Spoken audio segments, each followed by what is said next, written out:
It always sounds quite plastic, you know, and like in biodynamics, they hate plastics. We're here in natural wine and we don't like plastics. So I understand this point of view. But then you have wood. I think it's a pity to cultivate grapes all year long and then make a wine with it and add vanilla flavors or cigar flavors. In my head, that's stupid. Raisin. I really started with the idea low intervention or looking at nature as much as possible and trying to copy natural processes. So that's why from the beginning I started out with no-till techniques. So soil has always to be covered, always crops on it and plants and always photosynthesis and especially fungi. So you have to cultivate fungi in your soil. And on the go, like in the first 5 years, I used a planter to plant crops every year.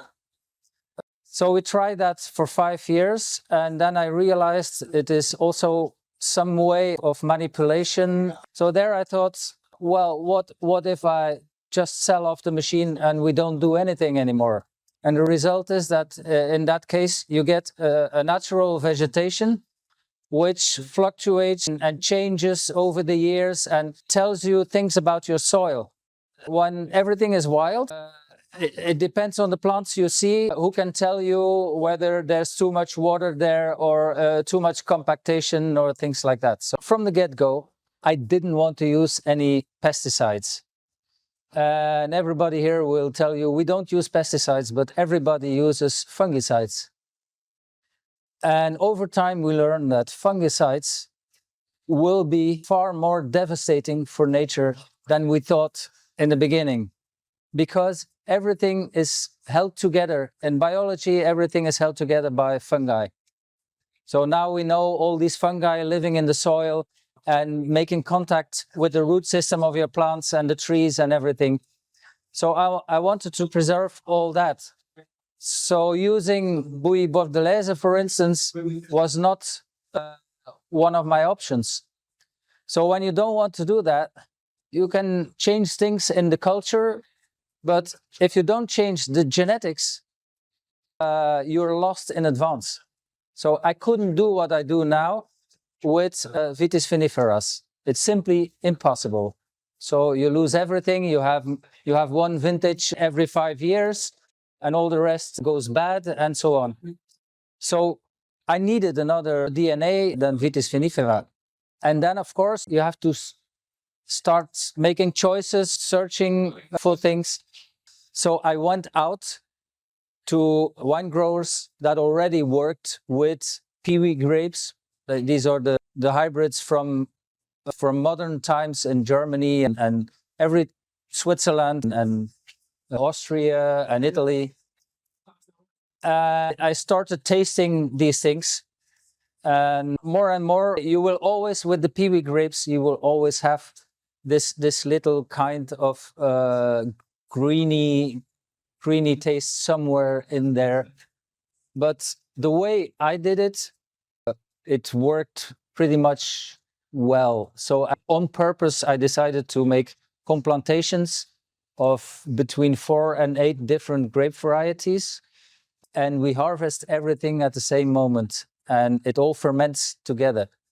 And that makes some kind of boiling pot, melting pot, where you don't find anything anymore, but you have everything, and it turns out very more complex.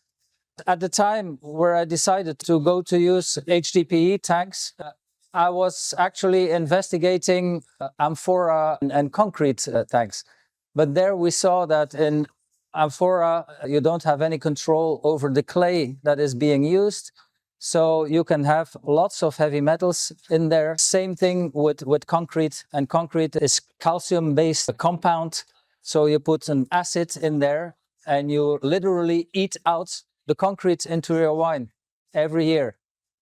So this kind of things make me weary, and I wanted to change. And wood has a lot of disadvantages too. It has a lot of advantages, but disadvantages. You do all this work to have a nice fruit, so I want the fruit to be reflected in the wine. So I don't like too much wood from that point of view, and also from the point of view of infections into your wood and so on.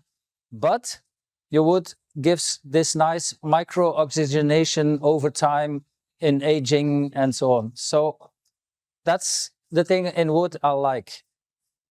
So in HDPE, you have the same amount of air passing through, but you don't have moisture getting out. So you don't have la part des anges, like we say. And so you always keep the same volume in your vat, in your cuve, but over time, as I want to work as reductive as possible, not to harm the wine and to rack as less as possible. So these barrels were ideal to have this little oxygenation. So all the advantages of the wood without the disadvantages. And on the other hand, then you have also fiberglass, which is entirely closed. So you don't have the oxygenation. And then stainless steel is actively reductive. So it reduces your wine too quick, so you need to rack, and I didn't want to do that. So that's the whole idea behind these HDPE barrels. The big advantage for me has been that in Belgium we have no legislation, and we don't have old guys all around who are not too eager to change things. And that's a cultural thing. So in France, you have this big old wine culture. And when you're living in an appellation, it's far more difficult to do different things than it was in my case, because there was nothing. So I could do whatever I wanted. The cliche is very simple. We can't make red wine, and we're only good for bubbles. We're only good for champagne-style wines. Of course, 95% of my colleagues in Belgium, they are all following this mantra, and I believe that there's no need. I think we simply should produce an own identity, something different, something special, instead of copying French-style wines. That's what they mostly do. We also have, and that's a question of financing, we also have a lot of champagne farmers investing in Belgium. So we get this pressure more and more. It's because the soil you find in Champagne, at a certain moment, these layers of earth, they go deeper, and then suddenly they resurface in the region of Mons in Belgium. And so you have exactly the same terroirs over there. So white calcaire soils. And because these soils or these plots are a lot cheaper than in Champagne, or they simply can't buy anymore in Champagne because it's restricted. So they start buying there and producing exactly the same thing. They copy paste Champagne houses from Champagne over to Mons. And I was lucky that from the start, my red wines, because I make mainly red wines in Belgium, and from the start, they were pretty much okay. And then when people started in blind tastings, they started talking about, yeah, this is something like Gamay Pinot Noir, Cabernet Franc, like from the Loire, and then another one, no, from Alsace. And when I heard that, I thought, yeah, everything's going to be all right.